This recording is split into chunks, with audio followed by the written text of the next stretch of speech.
मॅगीवरची बंदी अखेर उठली। नव्यानं चाचणी होऊन 6 आठवड्यांनंतर परतणार Maggi. I'm here to defend this country from the RSS. I'm here to defend the country from Mr. Narendra Modi. संसदेबाहेर काँग्रेसची जोरदार निदर्शनं। राहुल गांधींनी पंतप्रधान मोदी आणि राष्ट्रीय स्वयंसेवक संघावर डागलं टीकास्त्र। राज्यसभा अनिश्चित काळासाठी तहकूब। जीएसटी विधेयक मंजूर करून घेण्यासाठी विशेष अधिवेशन बोलावण्याची शक्यता।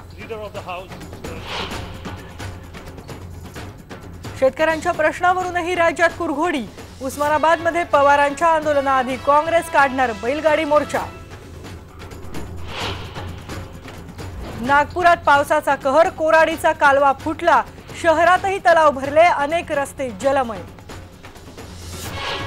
शासन बदललं, राष्ट्रवादी काँग्रेसचं काय किंवा सेना भाजपचं काय, कुठल्याच राज्य शासनाला मला वाटतं याच्यातलं सत्य जाणून घेण्यात रस आहे का नाही असा आम्हाला प्रश्न पडायला लागला। वारंवार मागणी करूनही डॉक्टर दाभोलकर खून प्रकरणाच्या तपासासाठी सीबीआय अधिकारी मिळत नाही। हमीद दाभोलकरांची खंत। राधेमा विरोधातल्या आत्महत्येच्या तक्रारीची धर्मादाय आयुक्तांकडून दखल। अटकपूर्व जामिनासाठी राधेमाचा कोर्टात अर्ज। यंदा सीमेवर मिठाईची देवाणघेवाण नाही। पाककडून वारंवार होत असलेल्या शस्त्रसंधी उल्लंघनामुळे भारताचा निर्णय। उधमपूरमध्ये अतिरेकी उस्मानला पकडणाऱ्या राकेश शर्मा आणि विक्रमजीतचा मुंबईत गौरव। ऑल इंडिया अँटी टेररिस्ट फ्रंटनं दिला छत्रपती शिवाजी महाराज पुरस्कार।